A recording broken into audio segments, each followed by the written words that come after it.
Hello everyone, divine touchable sir में आप सभी का स्वागत करती हूँ। मैं हूं निधि। कैसे हैं आप? आई होप आप सभी स्वस्थ होंगे, सुखी होंगे और सुरक्षित होंगे। आज की जो रीडिंग है वो कलेक्टिव जनरल रीडिंग है, टाइमलेस रीडिंग है। तो चलो जल्दी से देख लेते हैं आपके पर्सन की करंट फीलिंग्स आपको लेकर के इस समय क्या है, क्या चल रहा है उनके मन में। Angels, universe and divine please guide करिए मुझे और बताएं जो मेरे व्यूअर्स हैं उनके पर्सन इस समय उनके बारे में क्या सोच रहे हैं, क्या चल रहा है उनके मन में, थॉट प्रोसेस क्या है। सबसे पहला कार्ड यहाँ पर आ गया है 3 ऑफ वॉन्ड्स का। इसके बाद में यहाँ पर आ गया है किंग ऑफ कप्स का कार्ड। यहाँ पर आ गया है आपके लिए 3 of pentacles, the Lord, 5 of pentacles, यहाँ पर है जस्टिस, यहाँ है the moon,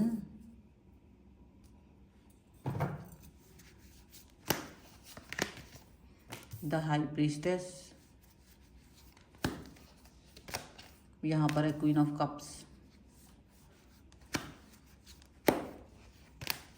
and the lovers. Okay, lovers का कार्ड है ये, बट पिक्चर मुझे उल्टा करके रखना पड़ेगा। अब यहाँ पर जो कार्ड है वो है hangman, queen of swords and 10 of wands का कार्ड है, ठीक है, and followed by 7 of cups. तो क्या समझ में आ रहा है, किस तरीके की सोच है आपका जो पर्सन है? हो सकता है कि आप उससे बहुत चीज़ें कहते कहते थक गए हो, बहुत बारी अपनी बातें बोलते बोलते थक गए हो। आपको लगता है कि पहले वो जो बातें आप सॉफ्टली बोलते थे कहीं ना कहीं, अब वो बातों को आपको मतलब वही चीज़ें होती हैं, रिपीटेटिवली चीज़ें हो रही हैं, रिपीटेटिवली चीज़ें आपकी लाइफ में घट रही हैं। और वो जो घट रही हैं चीज़ें, उसकी वजह से आप कहीं ना कहीं बहुत रूड, आपका जो टोन है बात करने का गुस्सा वाला हो गया है। क्योंकि आपको कुछ चीज़ें हैं, कुछ मसले हैं, कुछ डाउट्स हैं लाइफ में, या कुछ ऐसी चीज़ें हैं जो आप नहीं चाहते कि आपके पर्सन बार बार दोहराए, लेकिन आपके पर्सन उन चीज़ों को फिर दोहराते हैं, बार बार दोहराते हैं, अगेन एंड अगेन दोहराते ही हैं। और आप कहीं ना कहीं स्टक फील कर रहे हो। आपको लग रहा है कि मैं कैसे इस थॉट प्रोसेस से बाहर निकलूं। ये सचमुच काफ़ी ज़्यादा डरावना आपको लगता है और आप इस थॉट्स के साथ में नहीं रह पाते हो। मतलब आप चाहते हो कि रिलेशन अच्छा रहे, आपके पर्सन आपकी बातों को अंडरस्टैंड करे, पर वो नहीं समझते। यहाँ पर लवर्स का कार्ड है। मतलब देखो, प्यार बहुत है आप दोनों के बीच में, बहुत सारा प्रेम है, कनेक्शन बहुत अच्छा है, लेकिन फिर भी ऐसा लगता है जैसे कि आपका पर्सन आपको समझने की बजाय आपको ताने देने लगते हैं, आपको अंडरस्टैंड नहीं करते हैं। उनका सोच क्या है, उनकी थॉट क्या है? उनकी थॉट है कि आपका जो थॉट है, आप एक तो लॉन्ग डिस्टेंस में हो सकते हो, दूर हो सकते हो कहीं, ठीक है, और इसकी वजह से उनको ये लगता है कि ये ज़्यादातर इनके इनके काम में इनको व्यस्तता भी रहती है, लॉन्ग डिस्टेंस भी है, जिसकी वजह से आप लोगों का कनेक्शन उतना अच्छा हो नहीं पाता है। और जब इतना अच्छा कनेक्शन हो नहीं पाता है तो डेफिनेटली बहुत सारे इश्यूज़ यहाँ पर आते हुए नज़र आ रहे हैं, बहुत सारे इश्यूज़ यहाँ पर आते हुए नज़र आ रहे हैं कि क्या आपके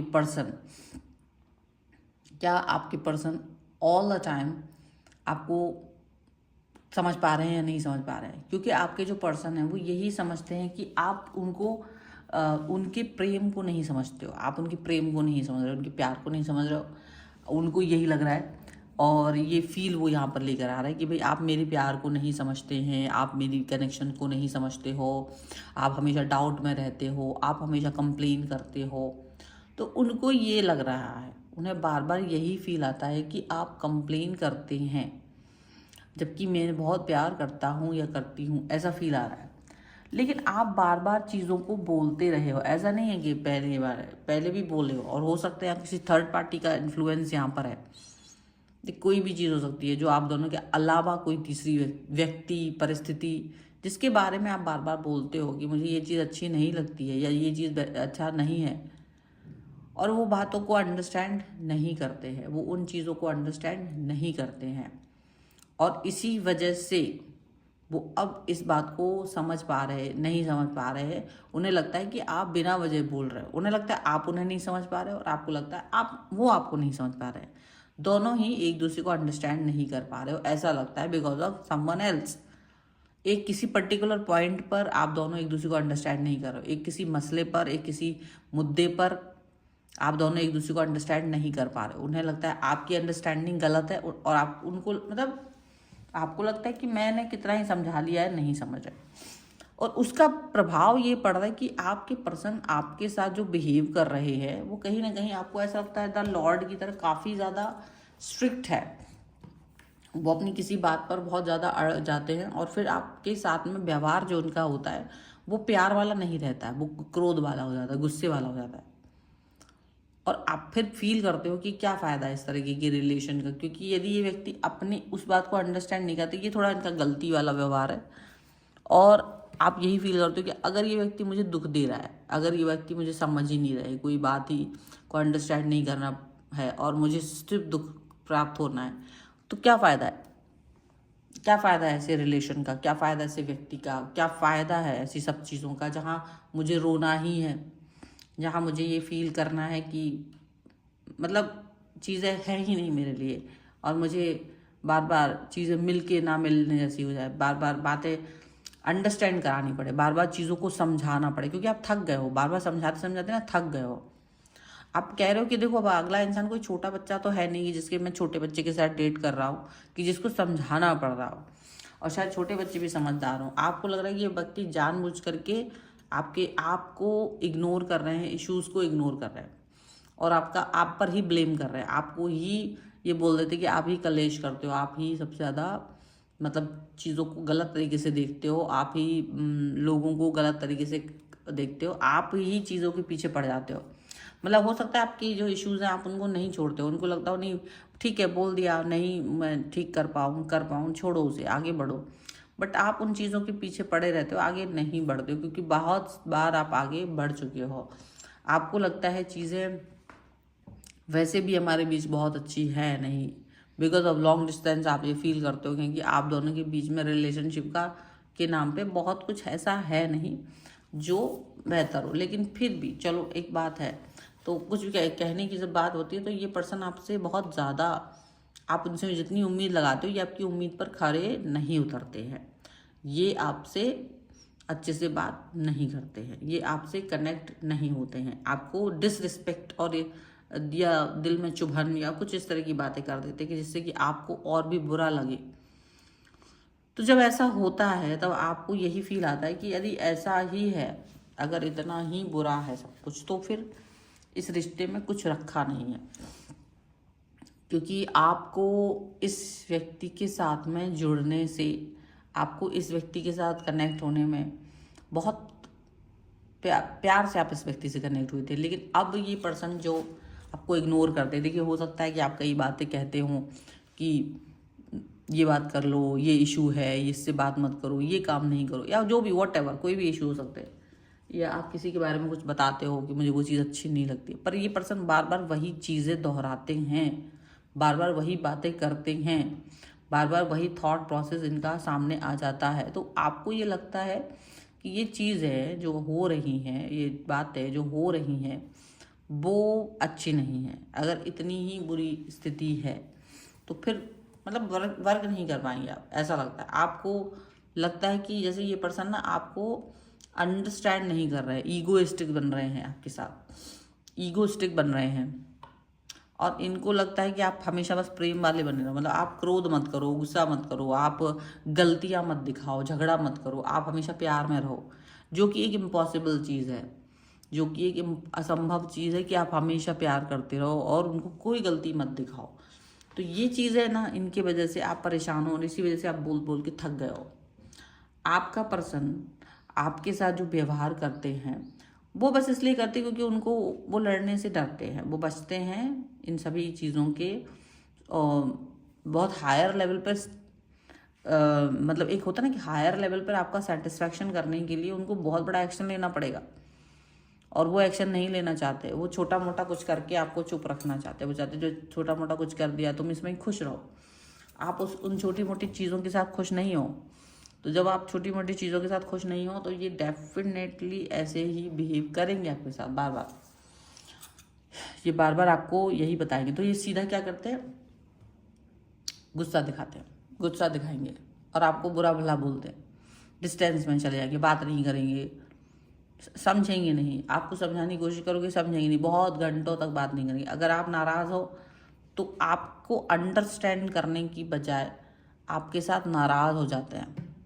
जो आप परेशान हो तो वो उस परेशानी को समझने की बजाय और उसको गुस्सा दिला देते हैं, आपके साथ और गुस्सा करते, बात करना बंद कर देते हैं। तो जहाँ ये चीज़ें होती हैं तो वहाँ आपको ये लगता है कि व्यक्ति समझने की बजाय चीज़ों को और कॉम्प्लिकेटेड बना रहे हैं और वही प्रॉब्लम आती है। तो बाद में या तो आपको गिव अप करना है, ऐसा लगता है आपको कि भाई ये मुद्दा मुझे फिर से छोड़ना पड़ेगा, या फिर उसी मुद्दे पर चलना भी पड़ेगा। तो भी आपको जो बिटरनेस इस व्यक्ति ने दी होती है अपनी बातों के थ्रू, जब आप उस बात को कर रहे होते हो, तो जो इनका व्यवहार होता है, जो इनका बिहेव होता है आपके प्रति, वो बहुत ही गंदा होता है जिसको आप भूल नहीं पाते हो। तो अगर आप आगे बढ़ना भी चाहो, आगे मतलब इनको मौका देना भी चाहो, आगे बढ़ना भी चाहो, तो भी आप नहीं कर पाते हो, क्योंकि आपको घबराहट होती है, क्योंकि आपको लगता है कि नहीं इसने मेरे साथ ऐसे बोल दिया वैसे बोल दिया। आप अपनी पुरानी ही बातों को लेकर के क्योंकि दुखी हो गए हो तो उन बातों को लेकर के ही आप बैठ जाते हो, स्टक हो जाते हो। ये सारे जो कार्ड जहाँ निकले थे ना, ये सारे कार्ड जहाँ पर रिवील हो रहे हैं कि आपका स्टक हो जाना, आपका रुक जाना, आपका किसी चीज़ को लेकर के समझ नहीं पाना कि मुझे कैसे बिहेव करना चाहिए इस व्यक्ति के साथ, वो इसीलिए होता है क्योंकि आप चाहते हो और ये नहीं समझ पाते। कुछ थोड़ा सा एंजलिक गाइडेंस हम ले लेते हैं इस विषय पर ही। Angels, universe and divine please guide करिए मुझे और बताएं जो मेरे व्यूअर्स हैं उनके पर्सन और क्या सोच रहे हैं, क्या होना चाहिए। द पाथ का कार्ड है, यहाँ पर है boundaries and this is focus. Okay, तो आपको क्या होता है कि आप फोकस करते हो अपने रिलेशन के ऊपर, ये तो फोकस रखना ही है। अब लड़ाई भिड़ाई तो ठीक है, जो है सो है, पर फोकस आपका होना चाहिए रिलेशन ठीक रहे, या अपने खुद के ऊपर फोकस होना चाहिए। आपका फोकस अगर अपने खुद के ऊपर है तो आप देखेंगे कि आपका पाथ, आपका रिलेशनशिप में आपका पाथ एकदम क्लियर है, आपका रास्ता एकदम क्लियर है और आप उस रास्ते पर सीधा चलते चले जा रहे हो। हो सकता है कुछ बाउंड्रीज आपको बनानी पड़े या कुछ बाउंड्रीज तोड़नी पड़े, दोनों ही सिचुएशन है। बाउंड्रीज बनानी भी पड़ सकती है, बाउंड्रीज तोड़नी भी पड़ सकती है। तो उस बबल से बाहर आने के लिए आपको ये करना पड़ेगा, क्योंकि ऐसा हो रहा है कि आप दोनों का जो रिलेशन है वो मूड पर डिपेंड है, बहुत ज़्यादा मूड स्विंग्स की वजह से अच्छा रिलेशन खराब हो जाता है। और बहुत अच्छा रिलेशन होने के बाद भी आप मूड स्विंग के इस दौर में जब जाते हो तो सब कुछ गड़बड़ होता है। सो फिलहाल आपको इनको अंडरस्टैंड करने की ज़रूरत है, क्योंकि ये जो पर्सन है वो कहीं ना कहीं आपको ये दुख दर्द तकलीफ दे रहे हैं और आप स्टक हो। अब आपको सोचना है कि चीज़ों को आपको आगे लेकर के जाना है या नहीं जाना है, पॉजिटिव रहना है या नहीं रहना है, क्योंकि बार बार एक ही चीज़ रिपीट होना कहीं ना कहीं आपको बातें परेशान करेंगी। तो मैं बैठ करके बात करना ज़रूरी है, चाहे कुछ भी हो जाए, क्योंकि यहाँ पर अगर आपकी बात दिल की है और ये चीज़ें रिपीट होने वाली हैं तो कुछ चीज़ों का सोल्यूशन, कुछ चीज़ों की बाउंड्रीज तो आपको बनाना ही पड़ेगी। So this is the reading. अगर आप इस पर क्लेम करना चाहते हो वीडियो लाइक कर दीजिए, चैनल सब्सक्राइब कर लीजिएगा अगर अब तक नहीं किया है तो। पर्सनल रीडिंग के लिए आप आ सकते हैं, व्हाट्सएप नंबर आपकी स्क्रीन पर है। रीडिंग स्टार्ट होते only 199 rupees onwards. Mini reading से लेकर डिटेल रीडिंग तक करवा सकते हैं। इसके अलावा आप अपने कुंडली, वास्तु, न्यूमरोलॉजी, टैरो कार्ड किसी भी के लिए आप मुझे व्हाट्सएप पर मैसेज कर सकते हैं। ओके, और मुझे इंस्टाग्राम और मेरे दूसरे चैनल्स, फेसबुक पेज सभी पर आप मुझे फॉलो कर सकते हैं। सभी का लिंक आपको डिस्क्रिप्शन बॉक्स में मिल जाएगा। मिलते हैं एक नई रीडिंग के साथ जल्दी, तब तक देखते रहिए divine 777। Thank you for watching, bye.